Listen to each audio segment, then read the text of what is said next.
Estás escuchando Vivir Rodando.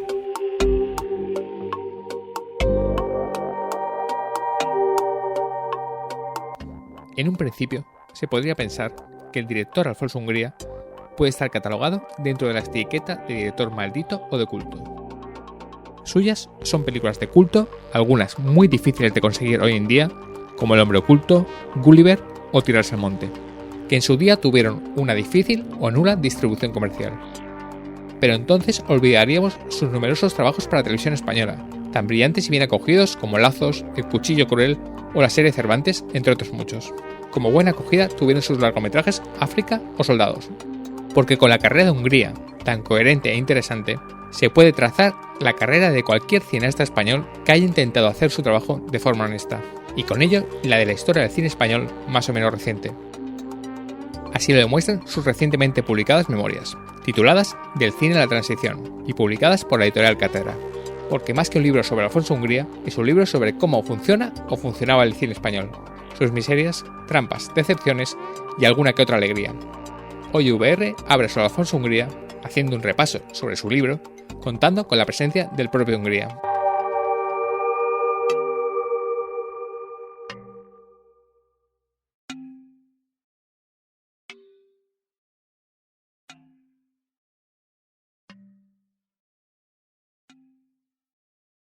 Bueno, tengo el placer de tener al otro lado a Alfonso Hungría. Hola, Alfonso. Hola.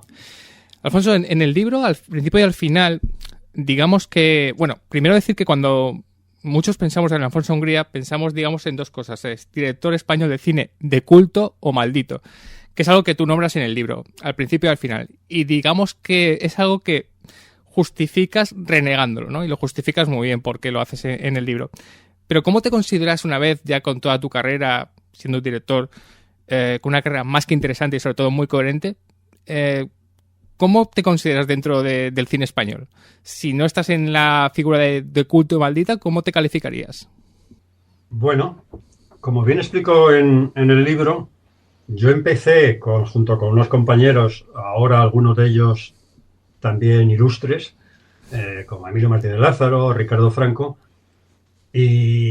y bueno, empezamos haciendo un cine más bien underground, de cine de 16 milímetros y muy a salto de mata y muy autofinanciado, hasta hacer mi primera película e incluso la segunda. Yo me mantuve en esa línea un tanto avanzada, un tanto vanguardista, un tanto underground, con mis dos primeras películas. Como explico también en el libro, llegado mi segunda película, que se prohibió por completo, y no solamente la película, sino que a mí mismo, el Ministerio de Cultura me prohibió que cualquier proyecto que llegara allí para obtener el permiso de rodaje sería denegado. Entonces yo me vi en la circunstancia de o dedicarme a otra cosa o intentar meterme en un cine más industrial, más no voy a decir comercial, pero sí industrial.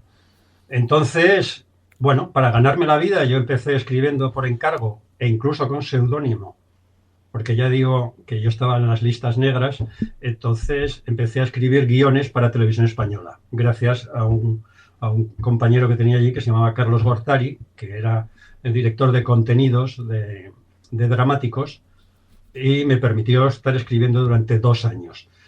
Ese mismo me permitió empezar a rodar telefilmes que eran de encargo. Había series como Los Libros, Cuentos y Leyendas, que eran TV movies de 1 hora sobre obras clásicas, normalmente españolas, pero también extranjeras, porque se hizo también Moby Dick, por ejemplo, y Alicia en el País de las Maravillas. Bueno, yo ahí hice 6 o 7 películas, una de ellas, Cumbres Borrascosas. Bueno, mejor dicho, yo empecé con La vida de las Bronte, porque en La vida y en la muerte, que es mi primera película para televisión,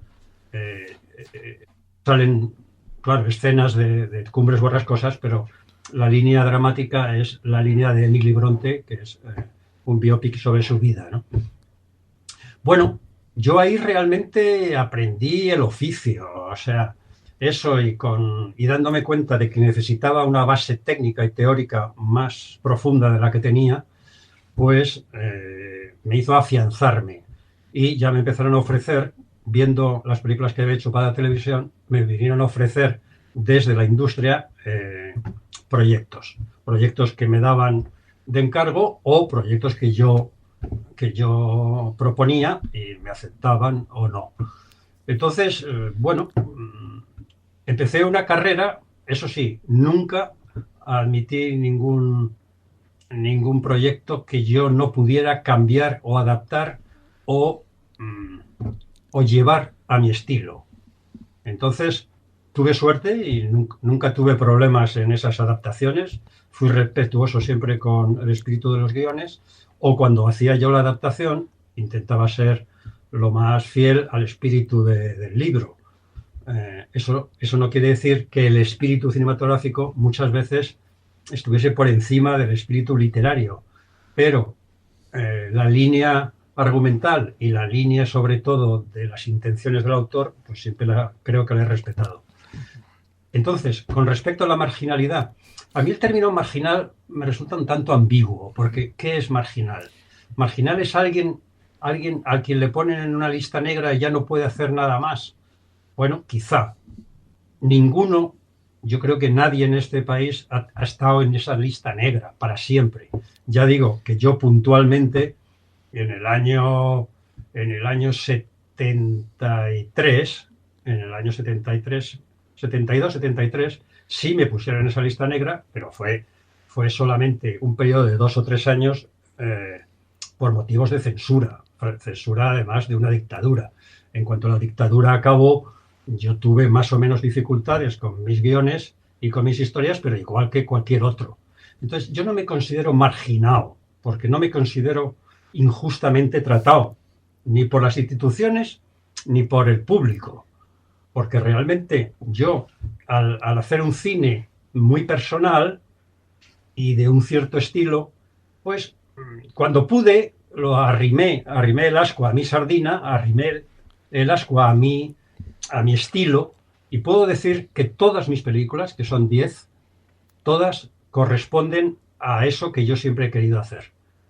Con respecto a mi otra faceta, que es la de director de filmados para televisión, siempre ha sido para televisión española, siempre tuve manga ancha, siempre pude hacer las correcciones que pude y, desde luego, como digo también en el libro, estoy tan contento con mis producciones de televisión como de las de cine.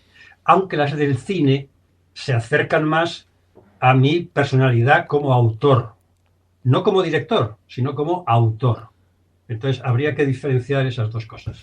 Sí, es muy interesante la carrera de Alfonso, porque uno pensará, bueno, lo que siempre magnificamos el cine en la labor de un realizador. Dice, bueno, es un director, pero no hemos visto mucho de Alfonso Hungría porque al final El hombre oculto no se lo he visto mucho, Tirarse al monte es imposible, Gulliver es casi imposible verla, o sea, son películas muy imposibles. Luego hablaremos de esas dos, a ver si algún día se pueden realmente bien ver, porque con un amigo tengo la discusión de si algún día podremos ver el Gulliver de Alfonso Hungría. Pero, por otro lado, hay que decir, en realidad Alfonso Hungría es un director muy experimentado, pero mucho, gracias a su carrerón en televisión española.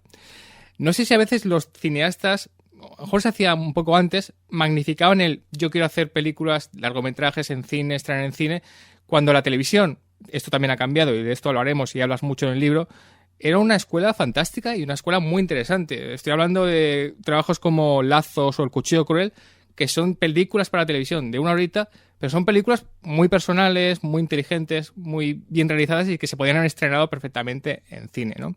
No sé si a veces minimizamos un poco la labor televisiva, ¿no? Y a veces magnificamos mucho el director de cine, de largometraje de pantalla grande.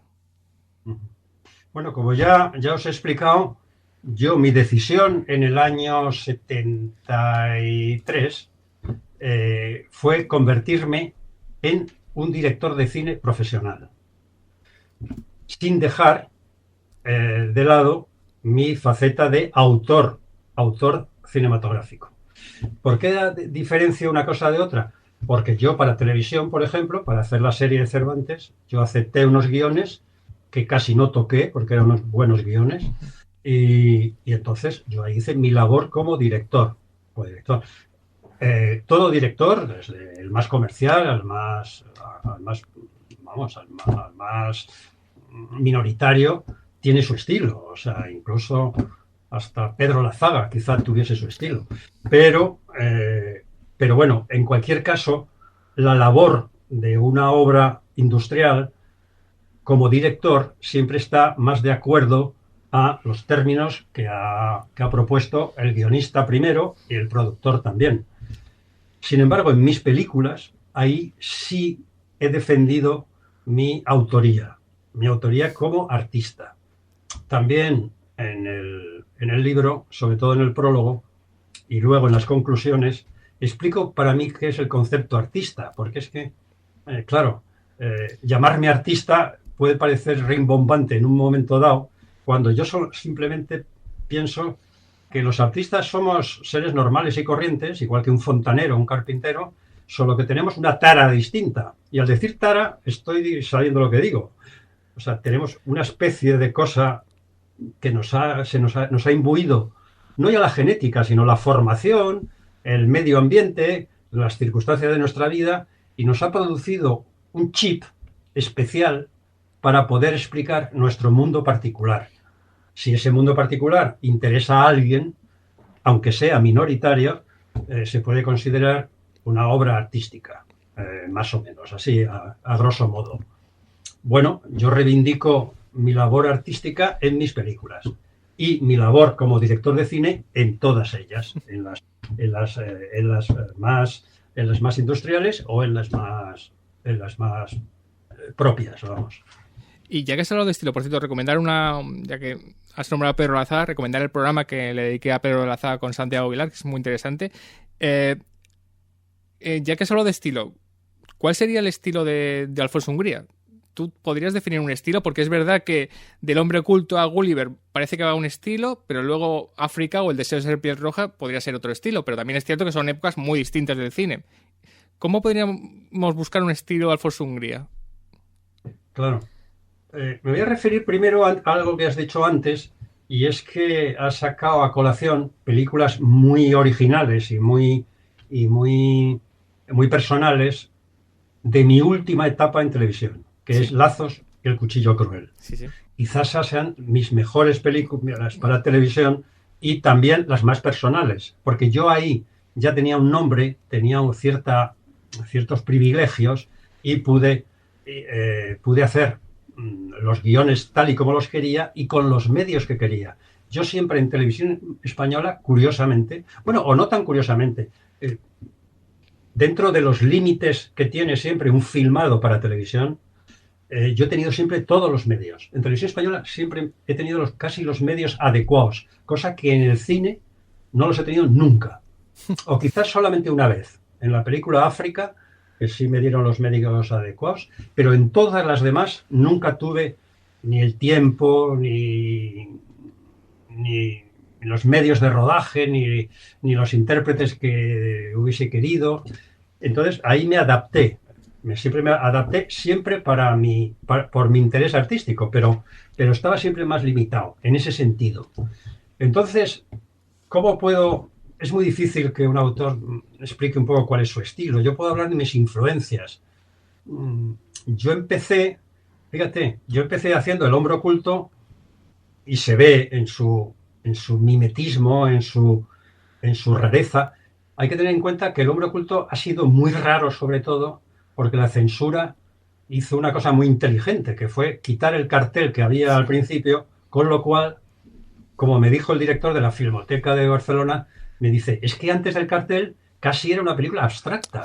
O sea, casi es que no se podía entender nada. Sí. Ahora es una película mimética que tiene claves y tal, pero sabiendo de cuál es el argumento, se entiende el porqué de ese mimetismo. La influencia en ese momento, claro, yo necesitaba hacer una película de casi más de hora y media que costase 1 millón de pesetas. O sea, son 6.000 euros. Realmente era una película claustrofóbica.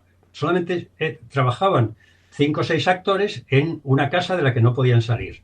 Claro, mis influencias allí, porque yo sí era ya cinéfilo, aunque no tuviese una formación práctica muy grande, mi formación práctica había sido en el Nodo, que es una práctica también, claro, aunque no es exclusivamente dramática, aunque el dramatismo sí lo aprendí en el teatro que yo dirigí en la universidad.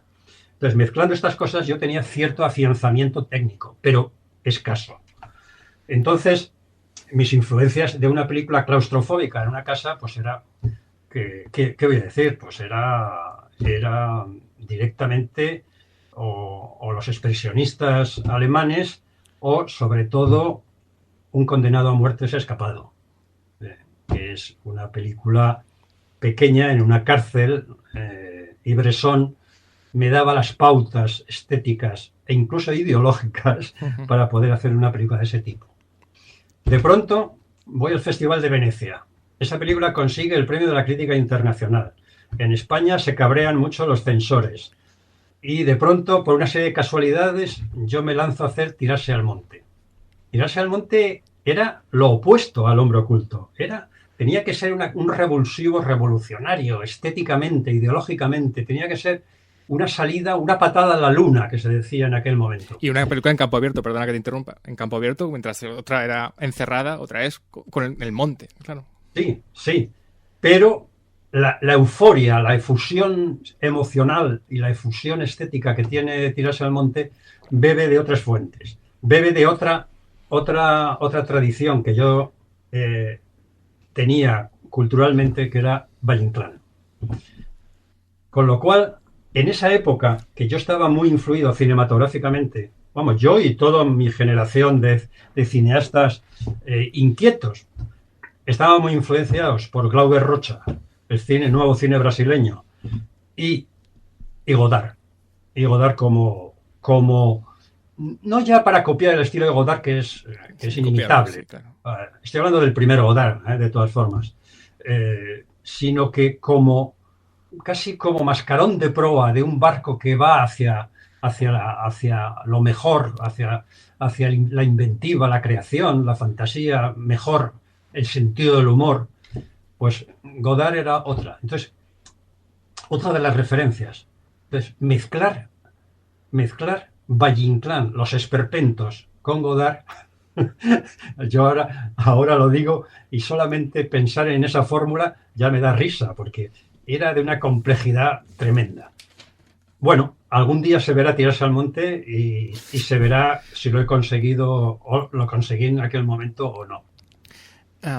Ahora hablamos de un poco de tus películas un poco perdidas, digamos, en cuanto a perdidas que no se pueden ver, no todo el mundo puede tener acceso, pero me gustaría ir ya un poco al libro que es, recordemos, del cine en la transición, que es un libro muy honesto, digamos, pero tiene una cosa muy curiosa, que tú te vas a leer las memorias de Alfonso Hungría, pero parece que te estés leyendo un manual de cómo es la historia del cine español, porque lo que hace Alfonso es contar su vida y su periplo, pero, por cierto, un libro con un montón de notas al pie, cosa que no es muy común y se agradece mucho, es contar cómo sobrevive un cineasta, un director.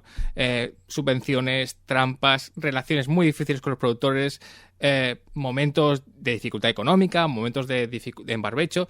Lo que has hecho es contar tu vida, pero has contado una especie de manual, digamos, de sobrevivir siendo director de cine. Tú que has sido profesor, yo creo que es un libro casi indispensable que deberían leerse los alumnos de cualquier escuela de cine. Yo creo que lo has visto muy bien, y porque era mi principal intención. Yo no quería hacer un autoego de mis obras y tal, sino explicar simplemente, casi como si hubiese llevado un diario emocional, un diario teórico también, de mi carrera. Entonces, momentos buenos, momentos malos, momentos eufóricos, momentos de desastre. Y todo eso va en función de un esquema de cómo se hacía el cine en cada momento, histórico de mi vida. Entonces, claro, era muy distinto en las películas dentro del franquismo, dentro de la época de la transición, un poco distinto ya pasada la transición, los últimos años que yo rodé, que fueron ya en el 2002, 2003. Y claro, no era... no eran justificación de nada, sino era dar las pautas un poco para que cualquiera que leyese viese cómo se hacían las películas y cómo había que la picaresca de los autores para sortear las dificultades. En un principio eran sobre todo de censura, pero luego las dificultades eran sobre todo de los productores, de las distribuidoras, de las subvenciones. De todo eso hablo, y además muy meticulosamente para no caer en disfunciones históricas, para que la gente se dé cuenta y sobre todo la gente joven, la gente, como has dicho tú, en las escuelas, vaya viendo un poco, no solamente cómo se hace el plano contra plano, que eso es una cosa muy sencilla. O sea, enseñar eso, es que yo di clases y mucha gente me decía, bueno, pero ¿cómo hacemos una conversación en traveling con plano contra plano? Bueno, sí, se explica y se explica en 5 minutos. Sino ir un poco al fondo de lo que es un rodaje, al fondo de lo que es un productor, al fondo cómo es la estructura y tal, para que tengan los instrumentos, los mecanismos suficientes como para decir, mira, este antecesor mío, que ahora ya es un viejo, hacía esto. Yo creo que esto se puede seguir haciendo de esta forma. A mí he tenido, de la gente que ha leído el libro, casi todos los que me han dicho unas cosas mejores, otras peores y tal, pero casi todos me han dicho una misma cosa. En este libro dices cosas que todos sabemos y que ninguno nos hemos atrevido a decir. Digo, pero claro, es que yo ya tengo ya una edad, tengo 77 años, estoy jubilado y puedo arriesgarme a decir estas cosas. Si no, si yo tuviese 25 años y quisiera hacer cine y yo dijera las cosas que he dicho en este libro, yo sé que hay instituciones que me pondrían la popa. Porque tú has rodado largometrajes en las postrimerías del franquismo, en la transición, en los años 90, ya en el siglo XXI.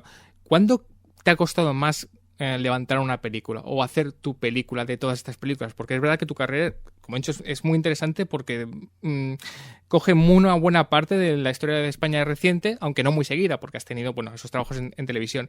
De esas películas, me refiero a largometrajes de cine, ¿cuándo has dicho realmente esto es muy difícil? Porque como te has dicho, estaba la censura franquista, pero tú tuviste que luchar mucho con los productores para mantener tu idea de película, para que no te cortaran las escenas, las cuestiones presupuestarias, que son muy importantes, más de lo que la gente se cree. ¿En qué época crees que ha sido más difícil para ti? Es difícil discernir en este momento. Ha sido siempre todas muy difíciles. Las películas de cine. Ya digo que en televisión yo tuve una aceptación, curiosamente, tuve una aceptación no solamente popular, sino también dentro del medio, y me facilitaron las cosas. Yo hice una serie de Cervantes, que ha sido la serie más cara que se ha hecho en aquellos tiempos, vamos, con unos medios increíbles. Solamente hay que pensar que yo en la Alhambra de Granada tuve 20 días solo para mi equipo, en el que pude rodar lo que quería. La Alhambra de Granada, eso no lo puede hacer ahora ni Spielberg. A Spielberg no le dejan 20 días en la Alhambra solo para él. Ya puede pagar lo que quiera. Ya, seguro. Yo en aquella época sí. Entonces, yo ahí no, pero en las películas, al tener unas exigencias artísticas muy, muy, muy precisas, tuve problemas, tanto para que me aceptaran los proyectos como para después quedasen como yo quería. Voy a poner un ejemplo. Que era como tirar piedras contra mi propio tejado, que se dice. Que es la película Gulliver, por ejemplo, que ahora diré cómo se va a ver inmediatamente. Ahí está, en fin. Gulliver, yo acabé de hacerla y el productor se arruinó y no podía pagar ni la sonorización ni el montaje final, el montaje de sonido final, las mezclas y sacar las copias. O sea, el producto final no podía. Estaba ya todo filmado, la película hecha y tal. Entonces yo esa se la presenté a los gerifaltes de la Warner Brothers en España. La vieron, yo creo que pensaron que aquello era una cosa monstruosa, pero dijeron que ellos la distribuían. Pero había que quitarle 3/4 de hora. Entonces yo convencí convencí al productor, vamos, le engañé incluso, para decirle que iban a destruir la película, no solamente, no por esos 3/4 de hora, sino que iban a hacer otros manejos también incluso para decir que no queríamos esa opción. Al decirle a la Warner que no, esa película estuvo 2 años sin poder estrenarse. O sea, yo tiré, si yo hubiese aceptado eso, habría tenido un estreno por todo lo alto en la Gran Vía, que es como en aquella época era lo máximo, estrenar en la Gran Vía. Pero con mi película cercenada. Yo preferí que se estrenase en un cine de arte de ensayo, en el Pompeya y el Palace de Madrid. Estuvo solo 2 semanas y a partir de ahí Gulliver la embargaron los acreedores y se ha quedado hasta ahora que va a salir. Vale, pues y ahora que hablemos de Gulliver, recordemos la peli con Fernando Fernán Gómez, peli de ultraculto del cine español. ¿Cómo se va a poder ver Gulliver de una manera? ¿Cómo vamos a poder verla? Bueno, estaba embargada la película por unos acreedores que eran incluso personas que ya ni se dedicaban a esto del negocio del cine. Entonces he conseguido que gracias a la intercesión del programa de televisión española Historia de nuestro cine, la película se programase, Enrique Cerezo comprase la deuda de la película y está ahora en el catálogo ya de Enrique Cerezo. Perfecto. Como casi todas mis películas y como casi todo el cine español. Exacto, como todo el mundo sabe. Entonces se va a proyectar el día 27 de abril en Televisión Española, en la 2. En la Historia de nuestro cine se pone Gulliver y avisaré a todo el mundo para que pueda verla. Te puedo asegurar, y ahora también en el catálogo de Cerezo. Te puedo asegurar que avisaremos a todos porque va a ser un acontecimiento, por supuesto. Sí, porque además va a ser una película que va a sorprender mucho. Va a sorprender mucho por la audacia, no solamente estética y argumental, sino por la sinceridad, el realismo esperpéntico. Ahí sí que me acerqué más a Valle Inclán que al esperpento, ya sin la influencia de Godard, ya solo al esperpento español, y creo que no solamente es mi mejor película, sino que va a sorprender mucho. Tú en el libro también, ya que has hablado de Cerezo, hablas sobre la importancia del archivo, que el catálogo del cine español esté bien archivado y sobre todo bien cuidado. Todos sabemos lo que pasa con Cerezo, tú das una opinión muy interesante, que yo creo que mucha gente está de acuerdo, que por mucho que no nos guste que Cerezo tenga todas las películas o casi todas, por lo menos alguien las tiene y está más o menos ordenado. O sea, es un mal menor, pero por lo menos está ahí. Tú abogas porque el cine español, digamos, haga eso, ¿no? Que de alguna manera el catálogo de cine español, que es muy interesante y muy fascinante, realmente esté cuidado y pueda estar a la mano de todo el mundo. Que no pase como ha pasado con Gulliver, que todo el mundo sabía que existía una película de Gulliver con Fernando Fernán Gómez sobre la novela de Defoe. La dirigía en Hungría, pero no sabíamos cómo verla, ni cómo llegar, ni veíamos alguna imagen. Que eso realmente se pueda solucionar a través de un cuidado del archivo, porque además tú hablas de que hay lo poco o no tan bien cuidado como deberían estar las películas que están archivadas en la Filmoteca Española, ¿no? La importancia del archivo dentro del cine español.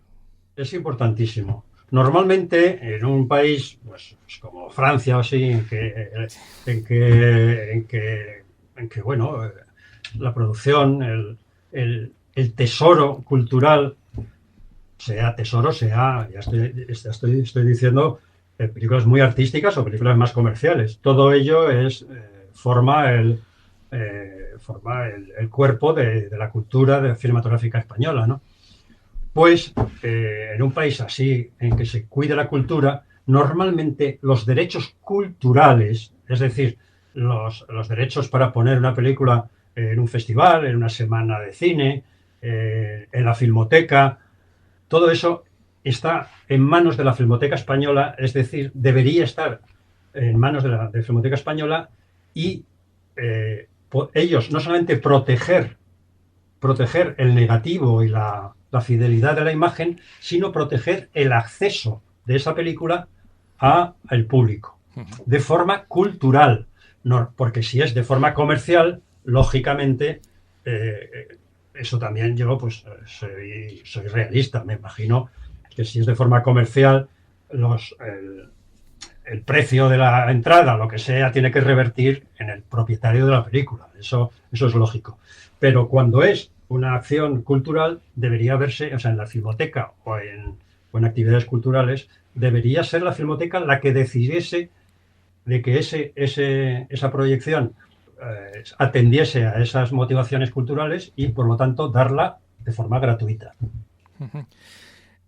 Haces una cosa muy interesante en tu libro, que es por eso que es un libro muy diferente, que es que no es un libro exactamente lineal, sino que haces un salto temporal, digamos. Tú empiezas con tu cinefilia, digamos, tu trabajo, luego hablaremos un poco de vida en los clubs, que es ese trabajo para el nodo tan interesante, pero enseguida haces un salto temporal y te vas a los 90, pero lo curioso es que empieces con, digamos, con una decepción, que es cuando inicias un proyecto que es Las Señoritas, que no va a llegar a buen puerto. Y es muy interesante como un director hace unas memorias donde empieza hablando de su pasión por el cine, pero enseguida habla de la decepción, ¿no? De cómo un proceso muy interesante, que es una película que ya está con presupuesto, con el guión, con todo, de la noche a la mañana se hunde, ¿no?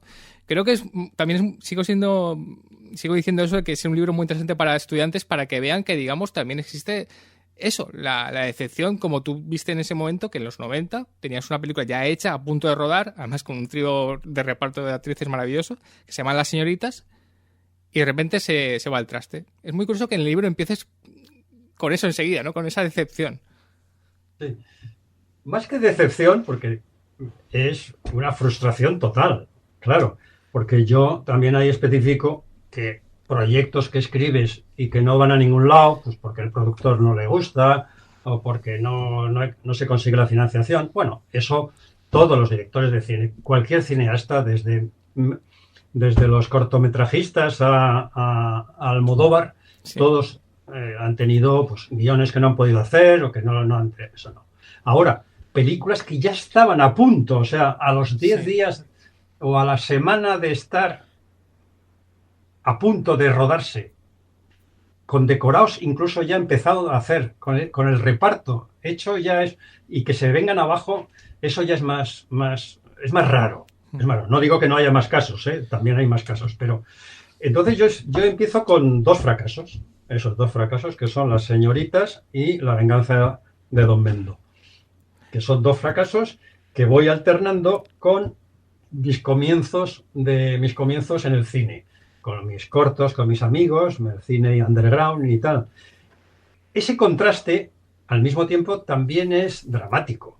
O sea, yo no he querido escribir unas memorias lineales que podrían ser más aburridas, sino que he intentado una estructura retórica, podríamos decir así, en el que el salto para adelante y para atrás, sin que confunda al lector, dinamice un poco la dialéctica entre el pasado y el presente, para que se vea precisamente esto que tú me intentabas inducir a hablar, que es qué momentos son más difíciles han sido más difíciles en mi carrera y en mi vida y cuáles menos. Con esa dialéctica se ve que todos han sido igual de difíciles, pero con distintas circunstancias. Claro. Unas veces era la censura franquista, que era brutal, era, oh, ¿qué es esto? Esto no se puede hacer. Y usted se va, afuera. Que esa era más que con la censura ya más actual, más comercial, más...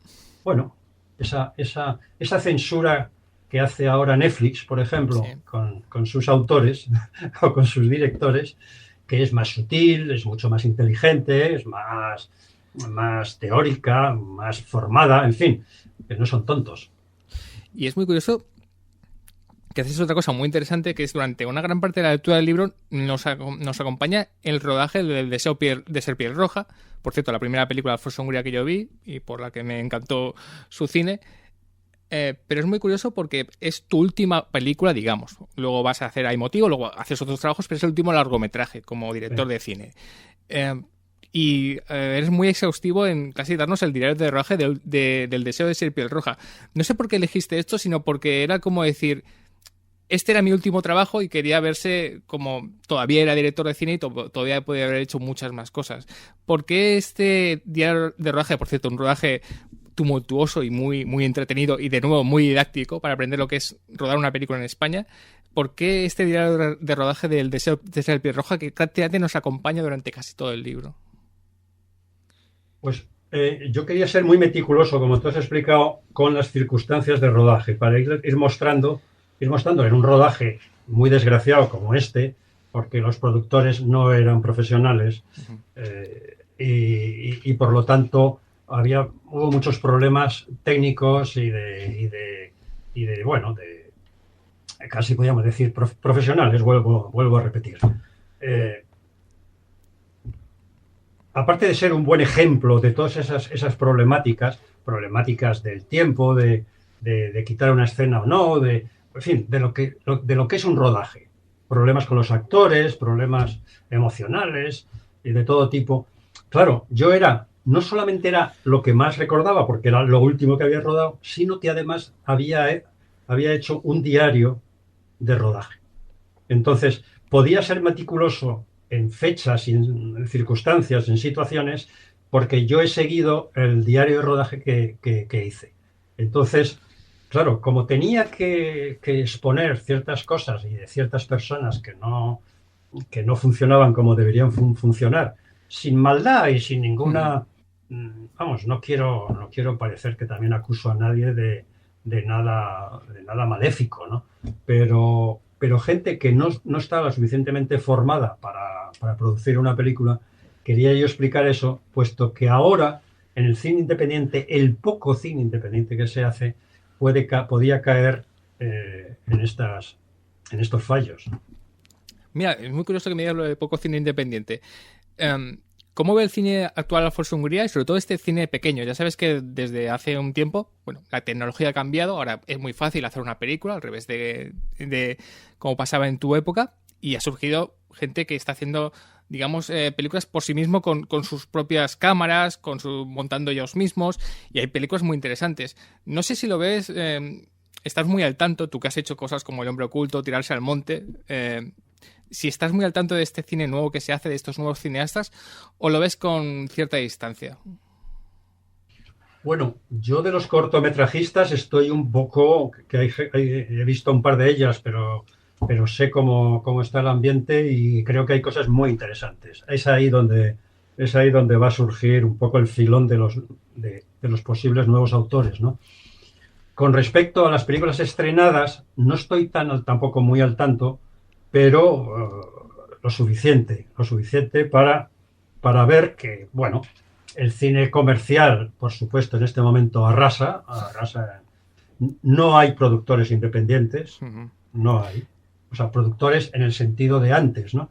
Alguien que elige un proyecto, un director, unos equipos, organiza una producción. En este sentido no hay productores, o sea, solamente hay ya las cadenas televisivas o plataformas como Netflix o Movistar o estas y tal, que bueno, tienen una justificación comercial que yo creo que es muy, muy valiosa y que tiene que existir. Yo siempre que se habla del cine francés, se habla como modelo de cine interesante y de posibilidades de hacer un cine como industria importante. Pues claro, está muy claro que las películas comerciales francesas de alto voltaje comercial y con efectos especiales y tal, ya tan buenas y tan fastuosas como las americanas, son las que sirven también porque ese dinero y esos beneficios revierten en todo el cine francés y es posible financiar películas más independientes, más difíciles, más de gente joven, de mujeres, en fin, cine un poco más, en fin, todo lo que es toda una gama industrial, que eso es lo que conforma la industria. Porque cuando se habla de la industria española, yo siempre tuerzo un poco el gesto porque es una industria muy casera, muy, muy artesana, muy eso. Y en este momento está absolutamente dominado por las grandes corporaciones estas.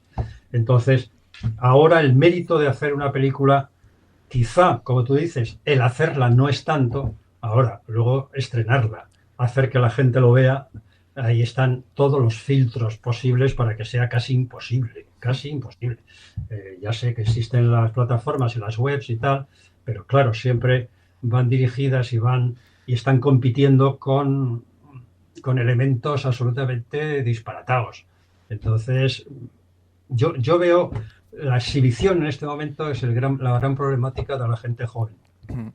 Y hablamos un poco de televisión española, porque Alfonso Hungría es alguien que debuta con una pieza casi clásica que se llama Vida en los teleclubs, del Nodo, que es una pieza sobre los teleclubs que antes se hacían en España, es del año 69, pero que él lo hace de una manera distinta, de una forma muy original y que le valió estar en la lista negra. Pero me gustaría hablar más que nada de televisión española a partir de los 70, 75. Sin querer caer en la nostalgia, es verdad que Televisión Española antes hacía unas apuestas por la ficción y tú eres protagonista directo, realmente tremendas, como has dicho, con grandes presupuestos, películas para televisión. Y esto da la impresión que sí que se cayó hace tiempo, porque esas apuestas por la ficción en Televisión Española hacían de una cantera y una escuela de cine increíble, impresionante, aparte de tener unas piezas tremendas. Hay que recomendar siempre y agradecer que Televisión Española hace tiempo está digitalizando todo su archivo y casi todo su archivo se puede ver en la web y se ven auténticas joyas. La impresión es que Televisión Española, aunque sigue haciendo cosas ya hace muy poco o casi nada, casi todo lo externaliza a otras producciones, y que se ha perdido, digamos, una escuela realmente interesante, porque ya esos telefilms de los que Alfonso hizo un montón durante su época, como ya hemos dicho, hemos hablado de Alfonso y yo, como Lazos y El Cuchillo Cruel, que están en Televisión Española en la web y os recomiendo que las veáis ya, eso se ha perdido. Y ahí sí que la industria audiovisual española ha perdido una escuela y casi una industria, ¿no? Sí, sí, lo has dicho perfectamente. La mejor escuela de cine que ha habido nunca en España ha sido Televisión Española. La mejor. En la época de que hacíamos cuentos y leyendas y eso, ahí estábamos rodando y aprendiendo a rodar. Jaime Chávarri, Ricardo Franco, Emilio Martínez de Lázaro, Josefina Molina, Pilar Miró, en fin, por lo menos 20 realizadores interesantísimos que aprendimos a rodar allí. Porque yo había rodado dos películas, una de ellas absolutamente aclamada por la crítica y en el Festival de Venecia. Y sin embargo, yo todavía no tenía los mecanismos retóricos y técnicos para ser director de cine. O sea, para que me diesen cualquier guión y yo supiese hacerlo adecuadamente y dignamente, podríamos decirlo así. Como yo explico en el libro, era fastuoso en esa época, en los años 70, en los cuales llegábamos al despacho de Carlos Gortari, lo mismo yo que Emilio o Jaime Chávarri, cualquiera, y decías, ¿qué me toca? Y entonces te daba un guión y claro, tú lo abrías y decías, a ver qué es.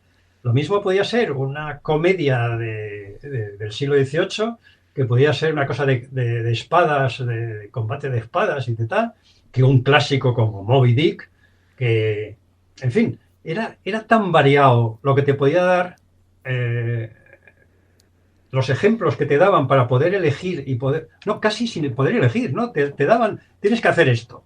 Muy bien, te tenías que empezar a formar, ver películas parecidas, estudiar el asunto, en fin, te ibas formando realmente al mismo tiempo que hacías el trabajo. Uh-huh. Ya estamos llegando un poco en la recta final. Hay que recordar que estamos hablando con Alfonso Hungría, de su carrera, de su vida, sobre todo del libro del cine en la transición, que edita Cátedra, como ya has dicho, un libro imprescindible si quieres entender cómo ha sido la historia del cine español o cómo funciona el cine español en estos últimos años. Me gustaría parar en una película específicamente, porque siempre que hablo de Alfonso Hungría, alguna gente te conoce más, menos, pero casi todos conocen África, ¿no? Que fue esa película de los 90 que tuvo un cierto éxito. Es una de las primeras o la primera película de Elena Naya, que luego será lo que va a ser.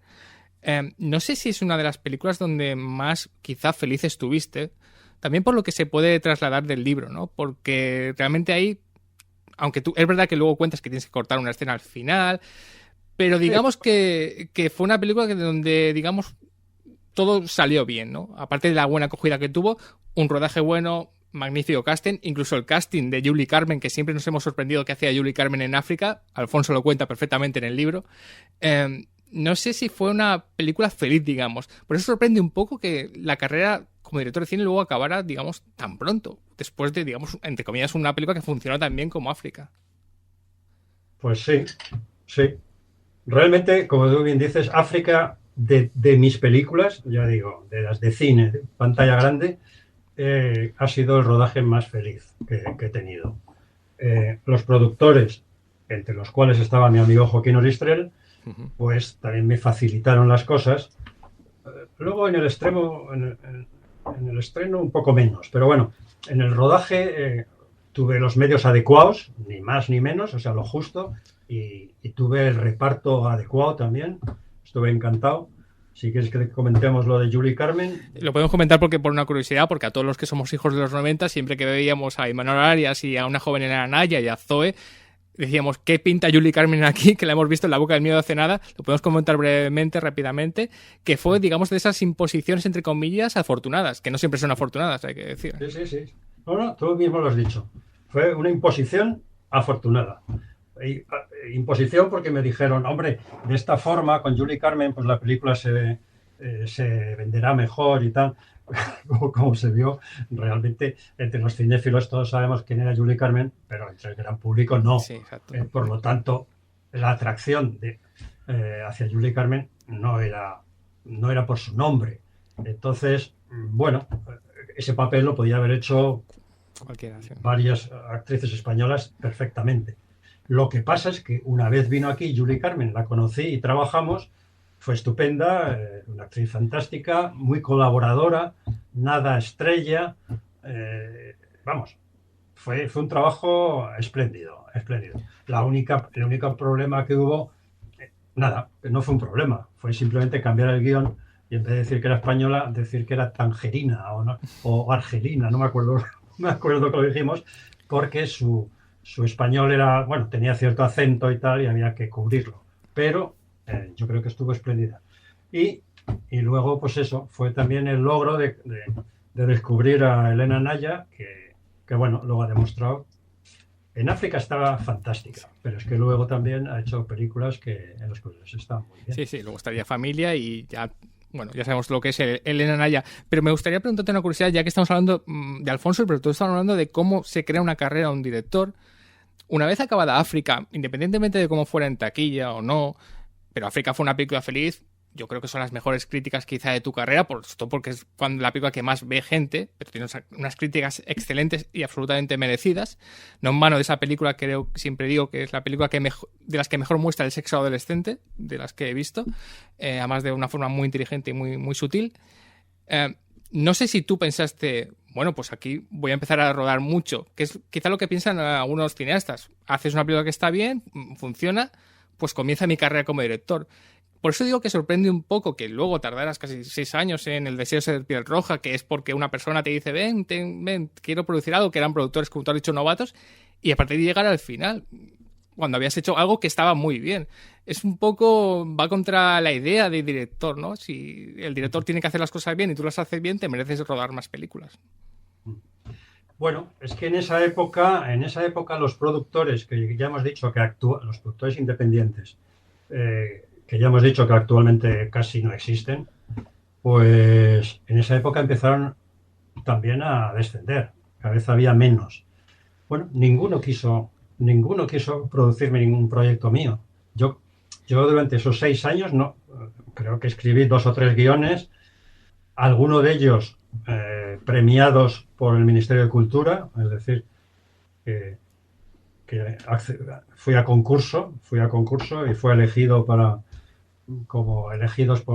al año se elegían los guiones para promover, y ni siquiera con esa asunción de esos premios conseguí que ningún productor accediera.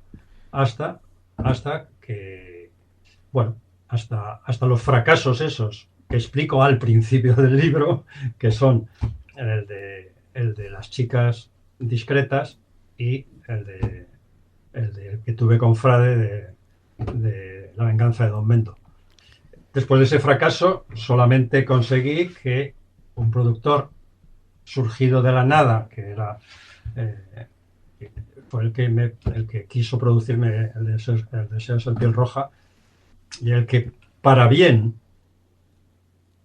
porque al fin y al cabo hice la película, que era lo que yo quería. Entonces, a pesar de todas las problemáticas que bien especifico en el libro, en un diario de rodaje, pues fue la única que pude hacer. Y después de esa, nadie más ya me quiso producir una película. ¿Y cómo consideras, ya estamos llegando al final, y querré decirte una cosa sobre el deseo de ser piel roja, pero antes has hablado de tus compañeros y casi amigos con los que además rodas esa película de sketches que es cuentos eróticos, algunos, Jaime Chávarri y Emilio Martínez Lázaro, auténticos leyendas ya del cine español reciente. ¿Cómo crees que te considera el mundillo del cine, sobre todo en los ambientes del mundillo del cine, en los ambientes de Madrid? Tu nombre es suficientemente conocido, respetado, porque cuando hablamos de tus compañeros, Chávarri, obviamente, Emilio Martínez Lázaro, obviamente, pero no sé si tú te consideran a la altura de esos nombres, si eres un director suficientemente conocido, si quizás pagado porque Gulliver no se vea, porque Tiras al Monte prácticamente no se vea. No sé si Alfonso Hungría, me refiero como director de cine, como director de televisión, obviamente, tu prestigio es obviamente clarísimo, pero como director de cine, de largometrajes de cine, ¿cómo es Alfonso Hungría recibido en el mundo del cine? Pues, y te voy a ser muy sincero, no lo sé. No lo sé. Nunca he estado muy metido, muy integrado en el mundillo del cine. En el mundillo del cine siempre ha habido, pues, pero como en todas las disciplinas,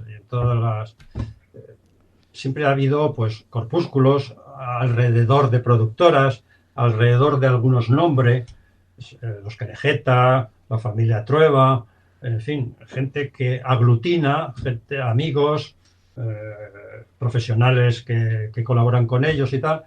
Y son corpúsculos que han ido moviéndose y a los que yo nunca he pertenecido, porque yo siempre he trabajado, excepto en África, siempre he trabajado con productores independientes. Entonces, que tampoco estaban muy integrados en la industria, o sea, no estaban en las asociaciones de productores, ni tenían todo el bagaje de la picaresca y de la comercialización del cine. Entonces, la verdad es que no lo sé. No lo sé. Y además tampoco me importa. O sea, quiero decir, a mí lo único que me importa es una cosa que haces hincapié y que yo también voy a hacer hincapié sobre tu hincapié. Y es que mis películas se puedan ver. Sí. Entonces, en este momento creo que la única que me queda, y voy a dedicar este año 2024 a ello, es a Tirarse al Monte. Tirarse al Monte es otra película embargada en manos de una sociedad anónima y que yo voy a intentar que también salga. Por medio de Cerezo, por medio de... No, hay varias salidas en las que puedo. El resto de las películas están todas en la Filmoteca, con sus productores, y casi todas, ya digo, en el catálogo de Enrique Cerezo.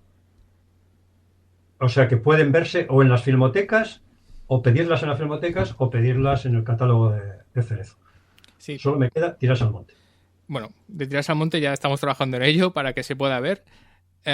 Y eso, lo que tú has dicho, filmotecas, cineclubs, que el resto de filmografía se puede hacer un ciclo perfecto, porque además sería un ciclo no muy largo, de Alfonso Hungría, maravilloso, y se podría ver toda la historia del cine español reciente. Soldados, África, El hombre oculto. Se podría hacer un ciclo fantástico, además, para debatir. Además, si queréis invitar a Alfonso, seguro que tiene un montón de cosas interesantes que contar.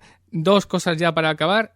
Dado que es un libro, como he dicho, me parece un libro muy didáctico. Yo creo que se nota que has sido profesor. Además, cuentas cosas muy interesantes y algunas muy tristes sobre la educación de los jóvenes cineastas. No sé si te atreverías a dar un consejo a un joven cineasta. No soy muy de consejos, porque es que ya sabes que a los hijos no se les puede dar consejos porque siempre piden su propia experiencia. Pero el consejo yo creo que es universal. Es que si tú tienes una pasión como la que yo tenía por el cine, seguirás luchando por hacer el tipo de cine que tú quieres hasta el final. Hasta el final de tus fuerzas. Entonces depende de las fuerzas que tengas y de la voluntad. Creo que a un pie de página de estos a los que te has referido, en un pie de páginas creo que leí en alguna parte que decían, hay gente que quiere hacer las películas parecidas a las que le apasionan y hay otros que quieren hacer las películas que nunca se han visto, que nunca ha visto en eso. Es tan digno el primer propósito como el segundo. No pongo prioridad en esto, pero yo tomé la segunda opción, la de el autor. No tiene por qué ser esto, porque puede ser simplemente una elección de ser director de cine. Vamos a ver si los jóvenes de ahora pueden serlo, porque yo, en la experiencia que yo veo ahora, están tan dirigidas y las fórmulas, esto que ahora es la fórmula matemática para hacer las películas. El otro día, hablando con un director de cine en activo, que todavía que había propuesto una cosa a Netflix y tal, le parecía bien el proyecto y tal, pero cuando fue a reunirse con ellos, se encontró con una mesa de 6 o 7 ejecutivos en que le dijeron cómo tenía que ser esa película y cómo tenía que cambiar el guión y cómo tenía que cambiar el reparto, en fin, que tenía que adecuarse al laboratorio, ¿no? Entonces, claro, de esa forma hay jóvenes ahora que yo veo, pues por ejemplo, hay chicas, y no estoy ahora queriendo establecer una categoría, ¿no? Pero bueno, para referirnos a ellos de forma coloquial, las chicas que en Cataluña están haciendo películas muy interesantes de tipo intimista y tal, y eso. Claro, una cosa es hacer una película sobre tu pueblo y las andanzas de tu abuela, que puede ser mucho mejor que la lista de Schindler. Puede ser mucho mejor. Una película. Ahora, va a ser más difícil que hagas una segunda película con esos mimbres que no sé, que ellos sí podrían, pero no sé si les van a dejar. Puede haber muchas carreras frustradas de directores que hagan películas interesantes, hagan una película, incluso 2, y ahí se queden. Y ya, bueno, para acabar, ya sí que acabamos el programa dedicado a Alfonso Hungría. Recomendar todo su trabajo, o sea, todas las películas, Hombre Oculto, Tiras al Monte, Gulliver, Soldados, de la que hemos hablado poco, pero es una auténtica maravilla, pero también su faceta televisiva, que va desde Vida en los Teleclubs al Cervantes, El Cuchillo Cruel, esas maravillosas películas. Para acabar, Alfonso, una última, dos cosas. ¿Te sientes satisfecho con tu carrera? Ahora que ya has dicho, estás jubilado, has escrito un libro fantástico, miras tu filmografía y dices, estoy satisfecho. Podría haber rodado mucho más películas, obviamente, pero estoy satisfecho de lo que he hecho. Estoy contento. Muchísimo. Estoy muy contento. Estoy feliz. Si me muero mañana, por el lado de satisfacción profesional, muero satisfecho. Y lo segundo, si yo tuviera que hacer un ciclo de Alfonso Hungría, te voy a pedir un consejo. Lo segundo y ya lo último. Dime qué película te gustaría que pusieran. Película de esta vez, largometraje de cine, de las 10 que has rodado. ¿Qué largometraje te gustaría si solo pudiera poner uno para decir, este fue Alfonso Hungría o este es Alfonso Hungría? Gulliver. O sea que el 27 de abril podremos decir, este es Alfonso Hungría porque vamos a ver Gulliver. Bueno, Alfonso, ha sido un placer tenerte aquí. Hemos tenido a Alfonso Hungría, director fantástico del cine español y autor de un libro realmente fantástico, que son Memorias del cine en la transición, que edita Cátedra, y que más que unas memorias de Alfonso de Hungría lo que son es un viaje por la historia de un director que solo quería hacer su pasión, que era dirigir películas. Muchas gracias, Alfonso Hungría. Muchas gracias a ti y a los que me escuchen, pues gracias también por escucharme. Y a todos vosotros hasta el próximo programa, que seguramente sea un programa, muy, muy, muy especial.